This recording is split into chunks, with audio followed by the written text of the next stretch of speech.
especially to pair up with a Leona. We have seen a couple of Misfortunes come out from him. Open as well. Misfortune once this event. Misfortune is also his most played domestically, 22 games, 50% win rate. And this series, we've seen an Aphelios once from Ghost. Ooh. It will be now combined with Leona in the hands of Hwangfang. It's a rough laning phase, that's for sure. And I think DAMWON has the ability to make it a lot rougher, depending on what support matchup they go to pair with it. Now, I've talked a lot about what I think they could go for, but it seems that they want to kind of stick to comfort. They want that roaming support. They want Beryl to be able to influence the rest of the map. We did see his Panth ultimate, I believe, in Game 1.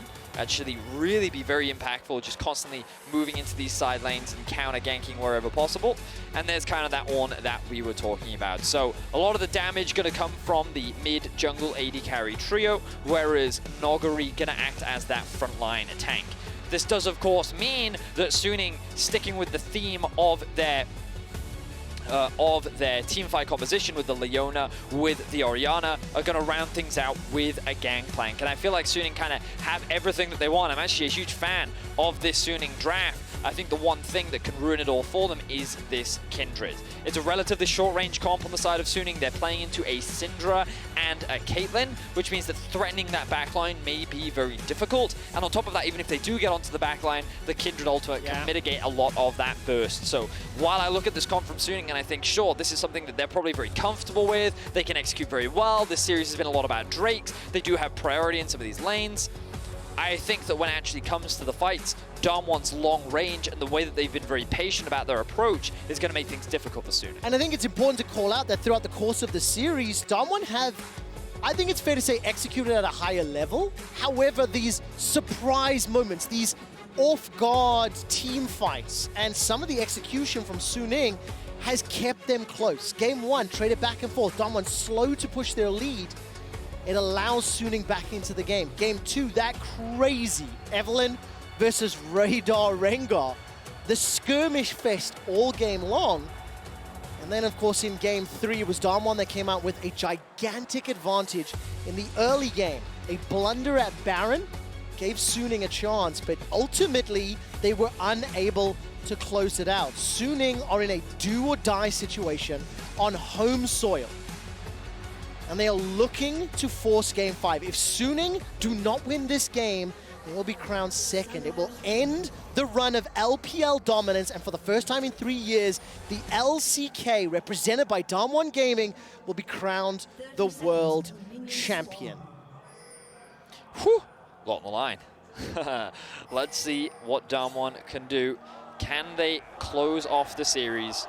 Or will Suning be able to bring us to a Game 5? There aren't that many 5-game series at Worlds. Quick shot. It'll be the second World Final ever to go to 5 games. Previous one between Samsung and SKT back in 2016. I had the pleasure of casting that one. And I'm sincerely hoping we get to see it again. I'm also wondering how similar to Game 1 in terms of the front-to-back, slightly slower early game with focus on dragons, this game may play out to be. And so I'm kind of, the biggest thing I'm looking at is priority, because we talked a lot about it last game. I think that DAMWON should be expected to get priority in the bot side of the map. They should also have priority in the mid lane, which is why I'm a little surprised that Graves is actually starting in the top lane, but he is starting leashless. So DAMWON don't know where SOFM is kicking off this game, whereas SOFM will know what Cannon is up to. He'll see that Noguri is assisting with that early push, and that means that he can gauge, okay, well, I know that this Kindred is going to be starting on blue. That means he's going to be pathing towards the bot side of the map. It looks like, notice this little ward that was put in the river? That was the potential red into blue invade that could come out from a Kindred, but that's also not going to be a problem. So it seems that both junglers are heading in the same direction. The problem for SOFM is going to be that he won't have prio mid, he won't have prio bot, so it's going to be a lot harder for him to contest that Scuttle Crab. And when G2 tried to contest that Scuttle Crab against DAMWON, that's the moment at which they lost the game.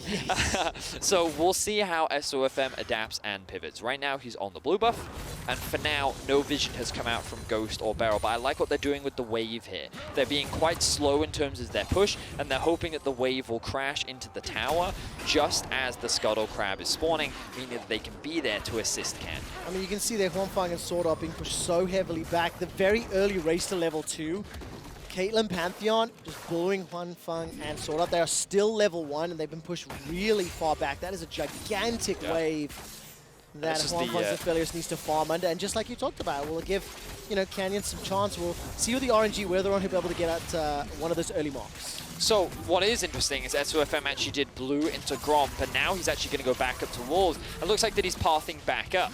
So his intent was clearly not to actually head in that direction. I think his main game plan was to just make sure that his bot side of the jungle was cleared out. And this still doesn't actually give a huge amount of information, but now it will. Because he's been spotted in the mid lane. He's offering a little bit of assistance to Angel, helping him get that push in the mid lane. And now we can path up towards top. Now, Canyon's obviously a little bit unlucky here, as he won't be able to get that early mark.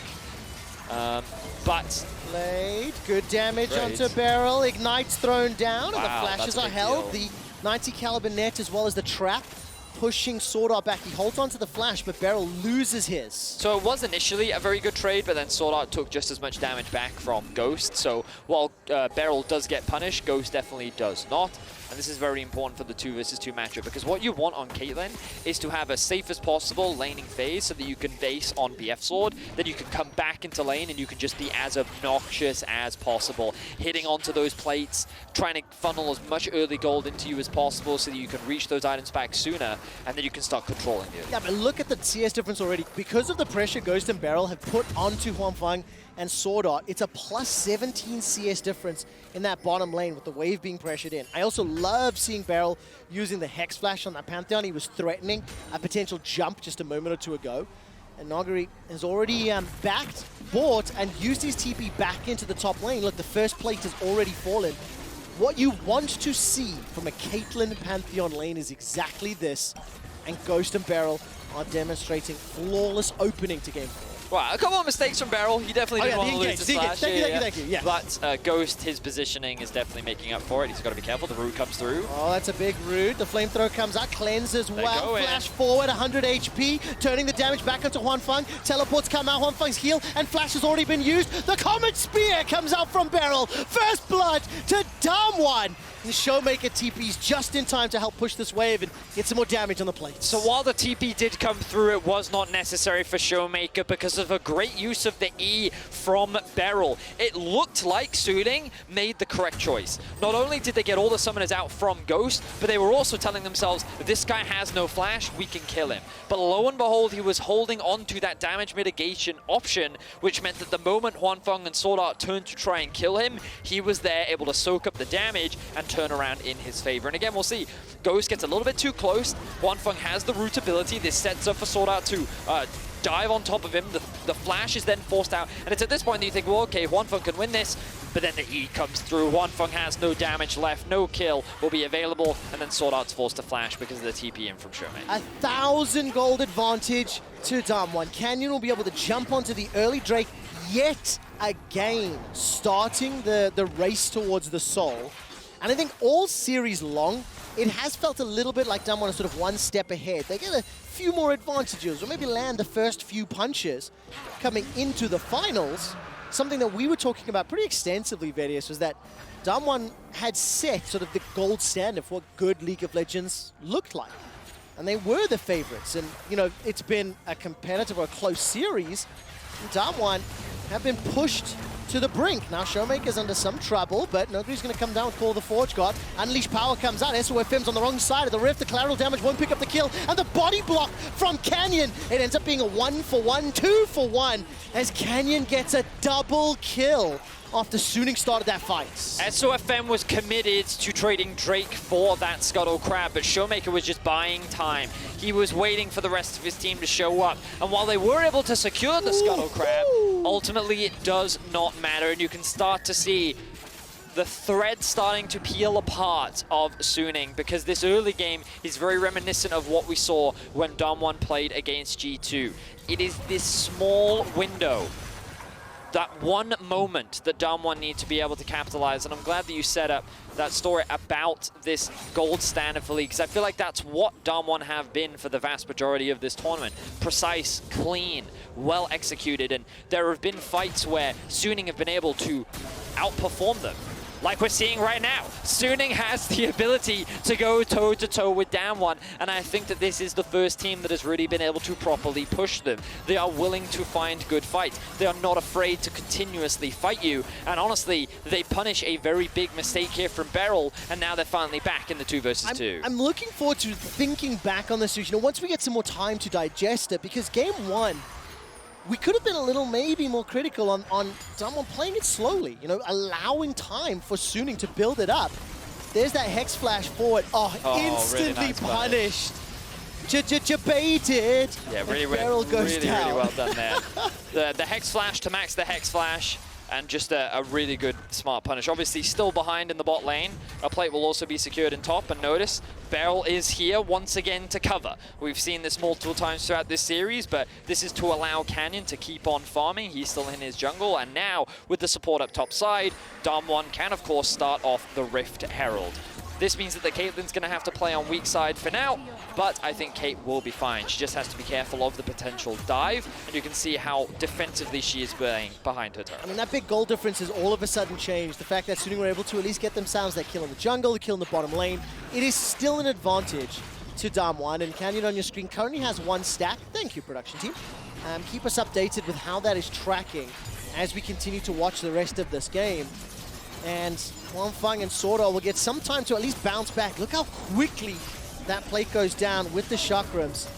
Ace in the hole fired from Ghost. BF Sword and Pickaxe, that's going to chunk Hwangfang down to 50%, and now Canyon. The Lamb's Respite is available. Cannon Barrage not yet chucked out. That's been knocked up into the air. Finally throws it down. I think it was Chain CC. Now all of a sudden there's pressure in the bottom lane. SOFM gets jumped on by Beryl. The flash engage already. Swordart and Hwangfang can't do more, and they won't be able to get anything other than this next plate. Look at the mid lane and the top lane. DWG continue to put pressure on towers. So a lot of things are happening right now, and the crucial thing to note is Bin used his ultimate top lane, not on the enemy, but on the minion wave, because he wanted to slow down the use of this Rift Herald. But now DWG are adapting, and they're actually using the Rift Herald mid. Angel now going to throw out the Shockwave to try and clear out that wave as well, and DWG are trying to get a little bit more gold into the back pocket of their mid lane. I'm not actually sure if Showmaker was able to grab any of that gold, but it doesn't matter, because as Suning tried to make the cross-map play happen in bot using the additional time that they were given, a really good response from Beryl was to just engage onto SOFM. When playing against a flank, just engage on one of the sides of the flank, and that's what they do to get out of harm's way. Well, with 3-0 for Canyon's Kindred. 300 gold bounty, Warrior Enchant already completed. In the top lane, Nogri, 3 assists already, and he's up 10 CS, obviously playing into a gangplank, so that will help Bin out. And in the bottom lane, there's still a minor advantage for Ghost, but I think Hwangfang and Swordart have been able to kind of bounce back. The constant engages onto Beryl have been helping them out. For Suning, as we wait for this next engage, 30 seconds till the next Ocean. Let's see where their priority is going to be, because Canyon has had a significantly higher impact early on. Solar Flare dodged away from Flash. Zenith Blade, Shield of Daybreak into the Moonlight Vigil. And a couple of shots from a Flamethrower gets the 3rd kill for Suning. Grand Stormfall comes in, but where's the follow-up? If Suning stay committed, Canyon can come in, and he's tagged Swordart as his target for the mark. I think Beryl either wants to keep Hwangfang and Swordart in lane because the Drake is spawning soon, or he wants to make sure that they can control the wave. And here you can see this wave is going to get pushed underneath the tower, which then makes it easier to set up for this objective. And I think the SOFM is going to look for the cross map. They don't have a wave stacked up in top. In fact, they're all just going to reset, so they're just going to concede this objective in its entirety. I'm a little bit surprised by that. I would have thought that they would try and trade it for a top tower, maybe get a couple plates. But Vedius, the rulebook of this series has been fight on Drake 3 and 4. Yeah. That is fine. I'm more talking about the cross map. Yeah. I'm more talking about like why Suning would choose not to. And I think, excuse me, I think the main reason is because Bin actually just got Trinity Force. He's saying, you know what? My item is ready, I'm ready to go, I'm ready to fight, just let me base, let me get this objective, and now on the 1v1, I can actually be in a much better position. Good patience there coming out from Canyon. His mark is just going to spawn, so he will be able to grab that, and now he's also helping his bot lane. They're going to look to try and secure the top because they know Canyon's top side of the map. There's no reason for him to be bot side. There's no camps left. So DWG just really good map awareness, and this is going to force Angel to come down as well. The Gangplank ultimate's going to be used to clear out the wave, so no plates will go down in the favor of DWG. Let's see what SOFM does. He's just using his time to steal camps. I think this is good. because Ornn is just doing everything in his power to stop the wave from getting stacked. But now, with the Trinity Force on Bin, he should look to be a little bit more aggressive in this 1 versus 1, as you can see. And again, they're not going for these plates, so Noguri doing a great job of just keeping them away from this tower, preventing that cross-map play as an option. Now, we are playing for an Infernal Soul, so the Rift is now opened up, less walls to play around. We saw Canyon, a little graphic popped up there. He's hit 4 marks, so that range is already starting to increase. He's at 3-0, 3 of his team's 4 kills. Huanfeng on this Aphelios, 2-1. The respect that Huanfeng and Sword Art have given DAMWON has conceded most of this tower's hit points, as well as a very large chunk of CS. But the fact he's got 2 of his team's 3 kills on a champion like Aphelios, it could be a way they can look to play through the mid-game, but it's going to be difficult to enable him because you mentioned already about the range that is sitting on DAMWON's side. Yeah, I am a little concerned about how Suning are going to be able to play out these team fights, but I think what I do like that Suning is doing is that they are prioritizing jungle farm. So I think a lot of people don't appreciate how valuable jungle camps are, especially in the current meta. And while Canyon was just stuck bot helping and threatening the dive, SOFM was taking all the camps. He stole the entire top side, enemy blue. He also did his entire red side. He's now pathing back towards his bot side, and he's actually gotten himself a pretty healthy XP lead and also a CS lead. And that's kind of nullifying some of the gap that exists between the 2 junglers. Now, of course, he's still going to be at a deficit because Kindred has 3 kills. Yes. But it actually helps a lot, and while his laners are losing some, he's also being a big benefactor. That does, of course, put more responsibility on him because rather than helping his team, he's focusing more on himself, which means that coming into these team fights, more pressure will fall on SOFM to make up for the deficits that the rest of his team is suffering. Look how difficult that is for Huanfeng. He's just trying to get in range to farm. Ace in the hole drops his HP. Now he is healing up relatively well for the time being. 9 turret plates were secured by DAMWON to the 3 of Suning. And Suning are still in a deficit. They lose this game, they are done. They're the 3rd LPL team to make it to a final in a row. 3rd different team, 3rd set of players, 3rd play style.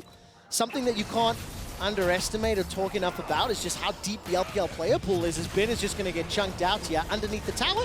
Lamb's respite will buy some time. Beautifully executed, honestly, by both, but Canyon coming out on top. I think Bin was not expecting that much damage to come out from the 3rd proc from Canyon. That was just so much damage. It lost him his flash. That's going to cost them the top tower as well, and that gold gap that was relatively close is starting to get bigger and bigger. You can see Suning trying to respond by pressuring mid. They're going to force the flash out from Showmaker, which is good, but more towers are going to fall. Rift Herald likely going to be secured by Canyon as well, and the Drake is going to be spawning in about a minute and a half, and I don't think Suning's going to be strong enough to contest. Doesn't feel that way. Slowly starting to run out of options here for Suning. 2,500 gold down.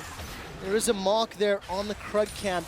Well, Canyon and Noguri will take the top lane tower. The Rift Herald is the current focus. Beryl now looking to jump onto Sword Art. And for Suning, like I was saying, the surprise run, one of the most impressive runs at a World Championship, facing off against every pre-tournament favorite, now being on the precipice of being eliminated here in Game 4 of the finals. It's not over yet. Right, they can still fight their way back in, but it is an uphill battle, not only because of the disadvantage they find themselves in, but then compositionally, how they need to execute on this draft that they put together will make it more difficult.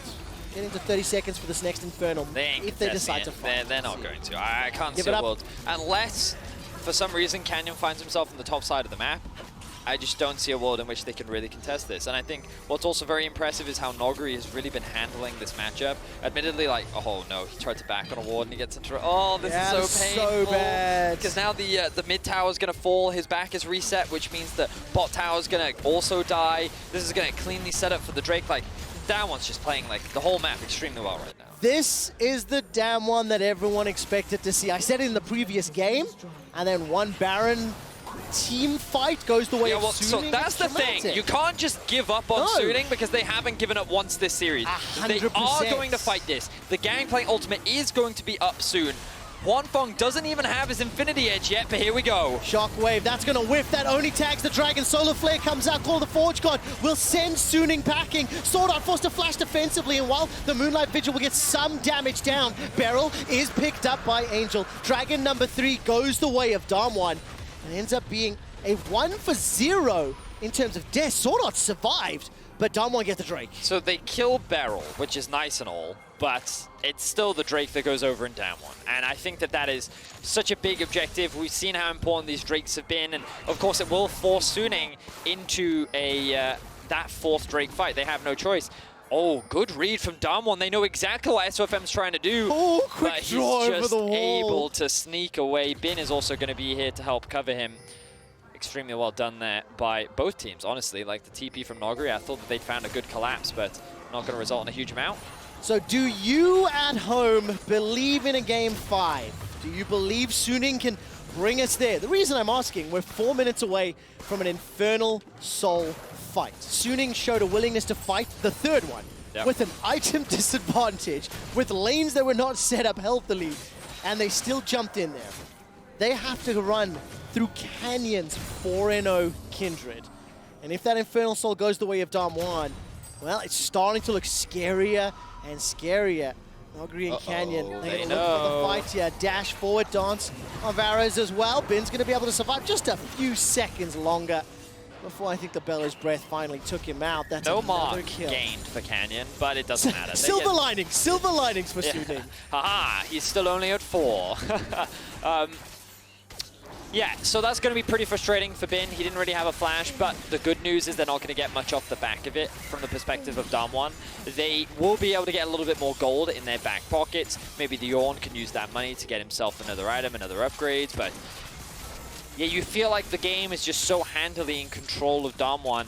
It feels like that there's no way in which they can really lose this game. But I felt that way last game too. Oh, Solar Flare engages there onto Showmaker. It's going to get the Zenith Blade, stands on top of the Lamb's Respite. Sort of survives a few seconds longer, but Hwanfeng and the rest of Suning, they don't get there in time. Ghost comes in from behind, manages to take out Hwanfeng. The Grand Starfall jumps onto Angel. Here comes Bin, throws down the barrels. He gets shot and interrupted. I think Canyon got both. SOFM manages to pick up 1 kill onto Showmaker while Angel takes out Beryl. Here comes Noguri, and he takes down the Angel of Death with the help of Ghost. SOFM running through the enemy jungle, the last man standing. Suning down 4,000 gold, and Canyon will hop himself forward, goes godlike, 11 kills to 6. Vedius, it is looking very scary for Suning. It is looking dire. DAMWON have looked dominant throughout this game, and it all started here. They had multiple members on the bot side of the map, but they didn't appreciate the positioning of Canyon. And I think you can see SOFM and Angel, they realize that they've overcommitted at this point and they need to disengage, but Sword Art doesn't really have a choice. And now they go for the re-engage, which is just not what you want to do. You're getting collapsed on from all sides. The positioning of Ghost is great as he's able to execute Hwanfeng. Angel, while he's able to get the kill onto Beryl, he's still being kept out of the fight. SOFM takes down Showmaker, but you can see that there's 3 different skirmishes going on, and it's DAMWON that come out as the heavy favorites off the back of it. I want to take just a brief moment to talk about Ghost, as when you look at Noguri, when you look at Canyon, Showmaker, as Noguri's almost going to solo kill. The ace in the hole comes down here from Ghost. Every single member of DAMWON gets so much airtime, and one of the things I fell in love with when I was looking at this series was that Ghost struggled in the LCK for so long, and he did not find success until he joined this roster. For anyone who doesn't know, may remember some names. ESC Ever, BBQ Olivers, the best of the best quality. Ghost played on those teams and, frankly, struggled. In LCK Summer, after DAMWON picked up the win, he was in tears. And it was in celebration, in acknowledgement of the fact he finally found success. And I think even when you look at this World Championship run, AD carries have not necessarily dominated the storylines because of how the meta and Worlds has played out, but his consistency throughout these games, the value he's brought DAMWON, is obviously following up from the superstars of Canyon, Noguri, as well as Showmaker. And look at this, another kill. SOFM is down. My boy Ghost is on a killing spree. It's a 5k goldie, 20 seconds to Infernal Soul, Venius. And it feels like that will be the final nail in the coffin. Of course, Suning, they've showcased multiple times that they will fight you to the death, but Bin just gonna face check, that's dead. Goodbye. He is just dead. And Suning are falling apart in this 4th game. We hoped and we thought that we would see some of the fight that we've been seeing from them this entire series, but DAMWON, they feel like they're in their comfort zone right now. They feel like that they are in control, and they are gonna secure themselves the Infernal Drake Soul. They are so close to securing themselves the World Championship title and bringing glory back to the LCK. I mean, we heard in the promo for the finals, I think it was Showmaker who was talking about seeing Faker, you know, on stage crying after the defeats, looking at the rise of the LPL in 2018 and 19 and no LCK team being able to return. The 3 LCK representatives at Worlds this year, very different flavors, different styles. DAMWON, a new breed, a new look. The region, the league has started evolving, and DAMWON might just be the best looking LCK team we have seen in 2 years, and the hope... Oh, I mean, they are. I mean, they are, as I've said, the gold standard for what I think Great League of Legends is in the current meta, and I think that they seem to tick all the boxes. They have carries across the board. They have everyone that kind of does and knows exactly what they're supposed to do, and I think they're demonstrating it extremely well in this 4th game. Yeah. Of course, they still need to win it. We've seen Suning fight from the brink of death multiple times, and if they can find another miracle fight, then maybe they can turn it around, but the damage seems so strong. SOFM. Here comes Beryl. The blast cone gets SOFM alive for a few seconds longer. Bin's waiting for a barrel chain. That's some damage. That's a flash over the wall. Bin's trying to hunt them down. Showmaker gets killed as Canyon forced to flash over the wall. Uses the Dance of Arrows instead. I just started writing them off, but here come DAMWON. That's the engage from Nogari. Everybody on Suning is low. The barrel is danced away from by Canyon. A double kill for Beryl. And Angel is running for his life. 4 members of Suning are down. The last ditch effort. Throw everything in the kitchen sink at DAMWON, and it does not matter. They hit back harder. It looked promising at first, but then it all fell apart. Canyon stayed alive. He will help his team secure Baron. That is a 7k gold lead. DAMWON only need 1 more win to secure the title for the LCK, and this could very well have been the play that did it for them. That was the big crit that came through from Ghost. He also has the ultimate to secure the execution onto SOFM. And then we can see here, Bin uses the barrels, going to catch Showmaker over the wall to get that very quick execute. Very well played from Bin here.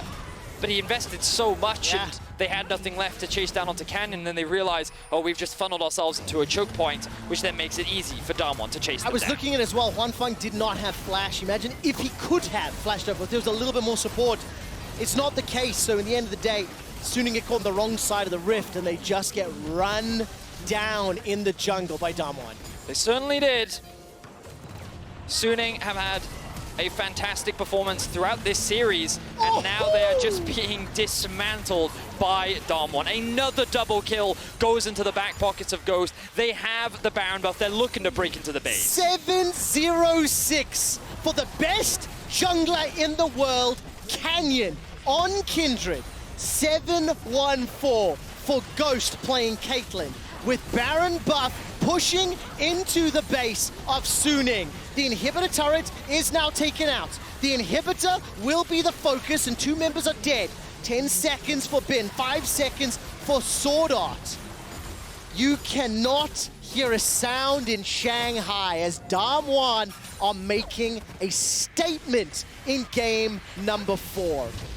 There was a brief discussion I had with some of the production crew about whether or not playing on home soil was cursed. Because outside of Samsung in Korea and Fnatic in Europe, almost every home representative has lost. And look at that engage. 2 more kills, diving into the base. Angel gets airtime with the knockups. 4 members of DAMWON pushing through the mid lane. All 5 group up to take down the inhibitor, and this might be the final push. It's been a 3-year hiatus for the LCK, a drought when it comes to finals appearances. And today, DAMWON Gaming will shut down Suning. DAMWON will silence Shanghai, and DAMWON Gaming are your Season 2020 World Champions.